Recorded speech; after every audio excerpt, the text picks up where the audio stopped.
Okay, let's get into this question that landed in our Dear DD inbox. It asks, is DC just a magnet for narcissists with strong calves and commitment issues? Ah, I yeah. mean, you have to admit that's the kind of question that makes you stop and maybe not a little bit, Yeah. especially if you've, tried dating around here. Oh, absolutely. It definitely hits on a, well, very real frustration for a lot of people, a relatable one. Exactly.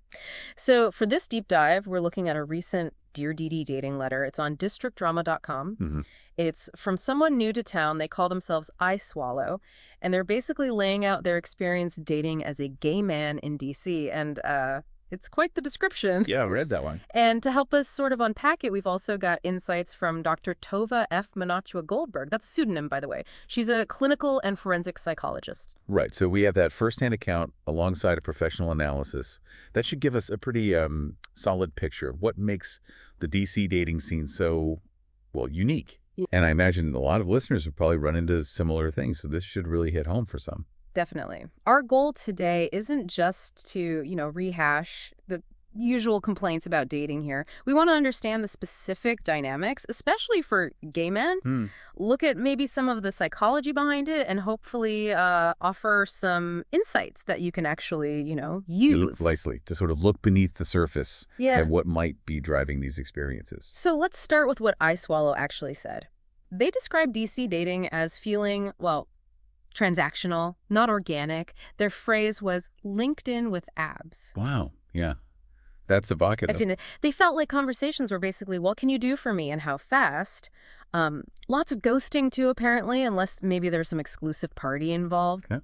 And just a real feeling of disconnect compared to dating in, say, the Bay Area or Chicago. They felt people there showed more, I guess, genuine interest. That linked in with abs line, though, it really paints a picture. It really does. It immediately flags that feeling that interactions aren't about connection. They're about, well, perceived value. You Definitely. status, maybe. Yeah. And that transactional vibe, unfortunately, it's a common theme in big cities where, careers and achievement are really front and center. And Dr. Manachua Goldberg, the psychologist, she jumped right in and validated those feelings. Said, yeah, that sense of disconnection. She hears that a lot, especially from newcomers. Mm-hmm. And what's interesting is how she connects it to the actual environment of DC. Right. She brings up research suggesting that urban places that really prize individualism and status, like DC, can actually correlate with higher levels of what we call narcissistic traits. Narcissistic traits. So like inflated self-importance, needing admiration, maybe not much empathy. Exactly those things. Patterns of behavior, really. Okay. And she said, cultures focused on individual success tend to see more of this than, say, more collectivist cultures. And DC, with its hyper-focus on careers and networking, she thinks that just turns the volume up. That's the argument, yeah. Washington's professional world is so competitive. What you do, it can feel like that is who you are. Right. And that can easily overshadow just trying to build real emotional connections. Plus, you add in the transient nature of DC. Lots of people aren't here for the long haul. True. So maybe investing deeply in relationships feels less important or riskier than focusing on shorter term stuff or, career benefits. Now, the expert also talks about where these traits might actually come from. It's Yeah. not just DC causing it, right? There can be deeper stuff going on. Oh, absolutely. Dr. Manachua Goldberg explains that often the roots are in early childhood. Like how? Well, it could be getting way too much praise, Mhm. learning you're special without really having to think about others. Or kind of the opposite, too much criticism. Really? Criticism. Yeah, it can lead to this really fragile sense of self. And then later, the person tries to prop it up by constantly needing validation from the outside world. Huh. Okay. And then she adds another layer specifically for gay men in DC. She references that book, The Velvet Rage. Right, by Oh. Alan Downs. Yeah. The Velvet Rage offers this really compelling idea about how societal stigma internalized shame. Basically, growing up in a world that often doesn't accept same-sex attraction, how that can really shape a gay man's psychology. There's this tension, Downs argues, between hiding your true self to fit in and wanting real connection. Okay. And this can show up as being emotionally guarded and also maybe overcompensating by focusing heavily on external thing status, looks to project confidence. It's like a coping mechanism. The article even cited a study, didn't it? Something about higher narcissism scores but lowest self-esteem in homosexual male students, which kind of fits that idea of needing external validation. And it does seem to align, yeah. It suggests that dealing with those societal pressures might contribute to some of the very behaviors I Swallow was noticing. So, drilling down into the specific challenges for gay guys dating in DC, the expert points out a few things. First, that intense focus on ambition and status, the dating resume idea. Yeah, like you're screening potential partners based on how they might boost your social or professional standing. That sounds exhausting and pretty disheartening if you're actually looking for, a real connection. Definitely. If you want intimacy based on shared values and just liking each other as people, not based on social capital. Then there's the emotional guardedness we mentioned, that fear of vulnerability, maybe from past hurts or discrimination, makes it tough to really open up. It's a huge barrier. If everyone's holding back, scared to be authentic, how do you build the trust you need for something meaningful? It's almost impossible. And then you can't ignore the hookup culture, right? Especially with dating apps making it so easy. Sometimes that immediate physical thing just pushes aside wanting emotional intimacy. It really can. It can create this cycle of like lots of encounters, but ultimately feeling pretty lonely, quantity over quality. Yeah. But it's not only a gay dating problem, is it? The article says some challenges are probably felt by everyone dating in DC. That's right. The transience we talked about that affects everyone. People are maybe hesitant to commit because they know they might leave. Makes sense. And the work culture. Super demanding, high pressure. Who has the time or energy left over for the effort it takes to build a real relationship? Fair point. And that competitive social scene, apparently quite intense for gay men. Pressure to look a certain way, be a certain kind of successful. The article even mentioned a Reddit thread where people said dates felt like job interviews, which brings us right back to LinkedIn with abs. It really does circle back, doesn't it? That constant feeling of being evaluated, focusing on the externals. It just kills the vibe for genuine connection. Okay, so it definitely sounds like I Swallow and probably lots of other folks are dealing with a tricky landscape here. But there's hope. The expert offers actual strategies, concrete things to try. Exactly. It's not about just giving up. There are things you can actively do. Like what?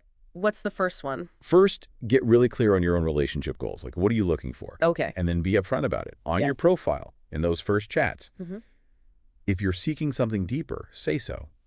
It can help filter out people just looking for casual, maybe mention your values, attract people on the same page. That makes a lot of sense. Manage expectations early. Okay, strategy number 2. Engage with the community. Yeah. But maybe, like, beyond just bars or apps. So. Well, DC has a really vibrant LGBTQ plus community, right? Think about Capitol Pride events or maybe discussion groups, the DC LGBTQ plus community center, places where you can meet people around shared interests or identities.